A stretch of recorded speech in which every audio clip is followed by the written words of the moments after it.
welcome back. You're watching Politically Correct on TVC. My name is Leangare. Today's debate is quite heated up. You know, in this studio, we are really highlighting issues that are pertaining the NYS scandal. We are trying to get answers on who's telling the truth.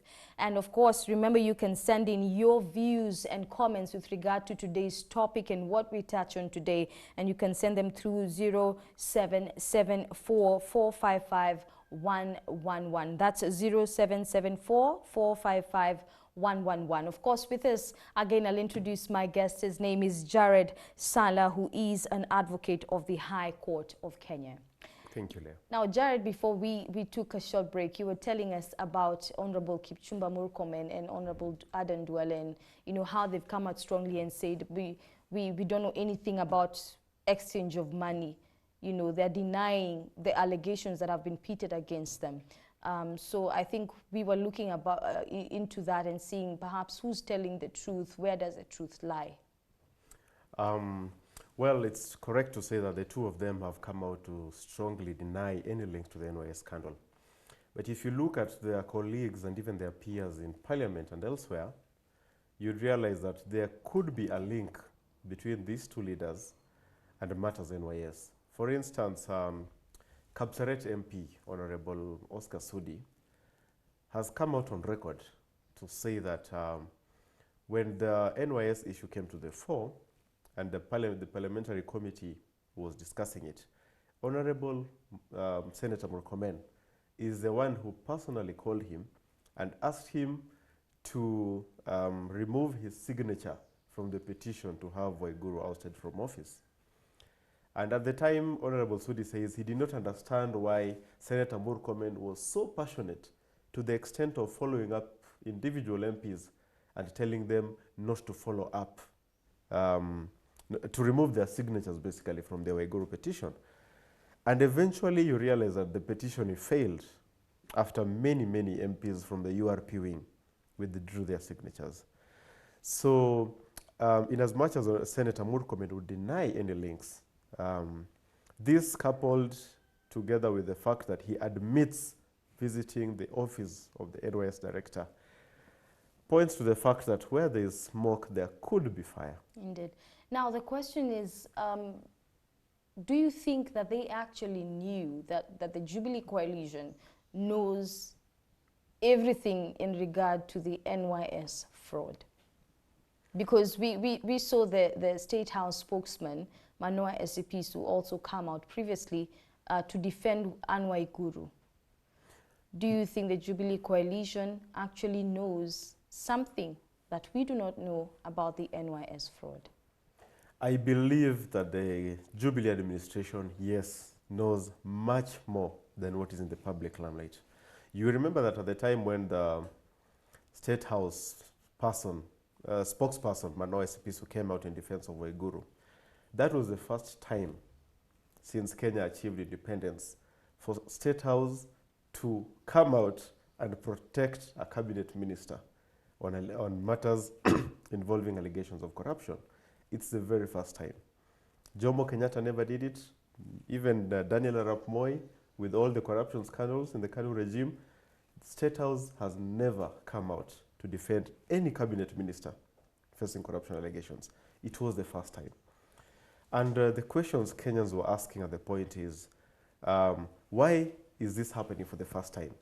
Is it because Anne Waiguru is enjoying relatively closer relations with the powers that be in terms of political connection? Because rumors had already been going around that Anne Waiguru is being referred to as a super cabinet minister because she has the ear of the president as well as the top leadership of the Jubilee administration. Yeah. So it was indeed a surprise, and it only points to the fact that yes, indeed, the Jubilee administration, all the way to State House, must have felt that this NYS scandal is a sensitive issue, and they will do their best to ensure that the Jubilee administration is not tainted by this scandal. All right, so we've seen State House defend Waiguru. Now we're seeing that the Jubilee Coalition is sort of distancing itself from the NYS fraud case. Would you say there's doublespeak? What exactly is going on? Is there now a division or a rift that is emerging amongst the Jubilee coalition leaders? There is indeed a rift. On the one hand, we have the leaders who have been implicated or mentioned as suspects or persons of interest, if you may, in the NYS matter, and who would not like to go down individually. So they will say, we are being targeted because we are leaders of URP. That's what Senator Murkomen and Honorable Duale have done. But on the other hand, the vast majority of Jubilee leaders, of course, have not been mentioned in the NYS scandal. And they realize that due to the magnitude and the far-reaching consequences that this issue might bring up, it is putting the Jubilee government at risk with the elections only 18 months away. Of note is the fact that with the history of corruption in Kenya, we are used to hearing of billions being stolen from parastatals and from various ministries. The amount that appears to have been misappropriated from NYS is 791 million. So even if the NYS scandal turns out to be true, it will not feature anywhere among the top 10 or 20 scandals we've had since independence. The only reason why it's receiving the national limelight is because of the stature of the persons involved, and in particular Anne Waiguru, who has occupied a pivotal role in the Jubilee administration. Would you say Kenya is now becoming a corrupt nation? We also saw the Nairobi governor, Evans Kidero, just the other day. There are allegations that he may have paid money to Justice Philip Tunoi so that he could rule in favor of him with regard to the petition that was submitted by Ferdinand Waititu. Are we looking at Kenya becoming so corrupt? Because corruption is not only on the side of the Jubilee coalition, it's also coming out from the CORD party side. What's your take about that? Well, it is no longer a secret. And I think various credible international agencies have already ranked Kenya as among the most corrupt countries in the world. If you look at the 2014 to 2015 bribery index corruption index by Transparency International, Kenya is now at position 3 in the world.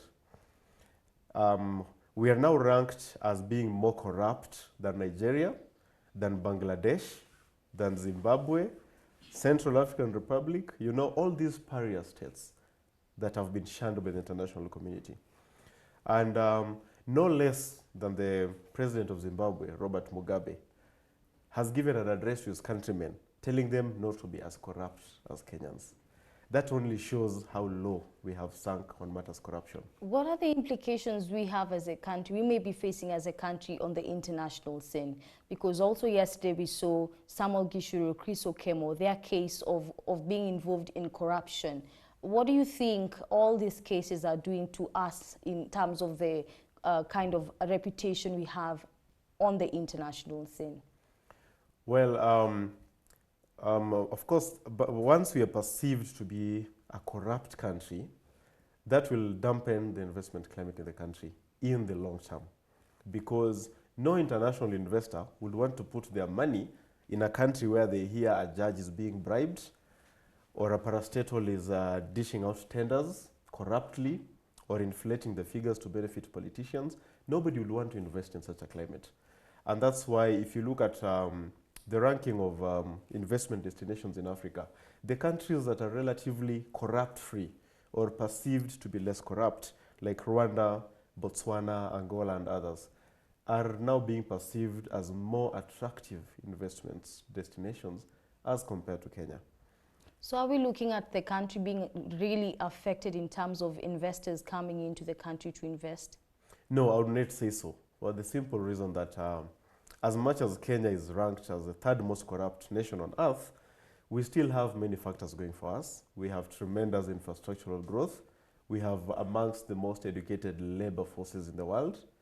We have tourism and wildlife, mining, a lot of agriculture and export activities. So you still see a good number of investors putting their money and still having confidence in the Kenyan economy. Let's go back to former CS Devolution, Anwar Guru. She wants to run for governorship come 2017. What's your take? Well, do you think, you know, being involved now, as we're seeing, she's been linked to corruption, do you think as Kenyans we need to be a little bit more objective when we are electing leaders?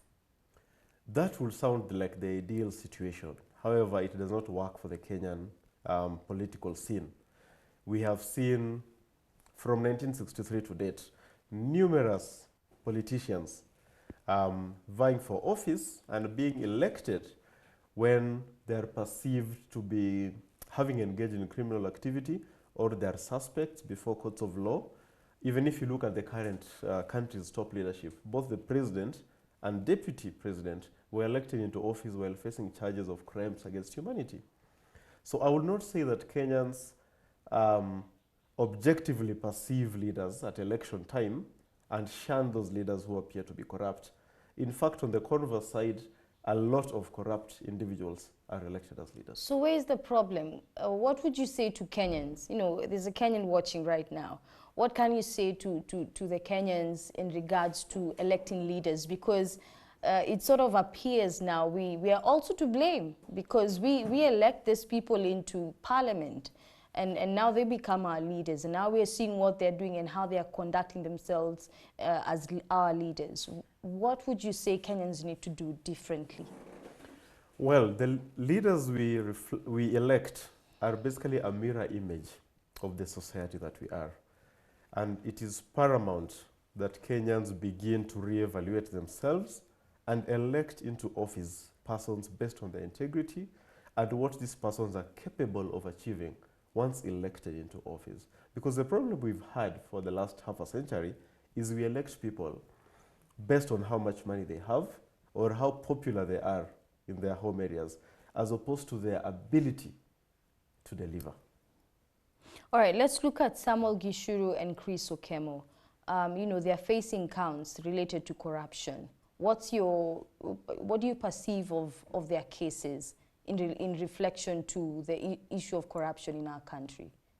I would say that the Gishuru, Samuel Gishuru and Chris Okemo case is a classic case of individuals being perceived as acquiring money corruptly and then stashing it in foreign countries. In this instance, they are alleged to have stashed money in foreign accounts in Jersey Island, of course, in accounts held by shadowy companies. But Interpol and various organizations have been able to trace this money.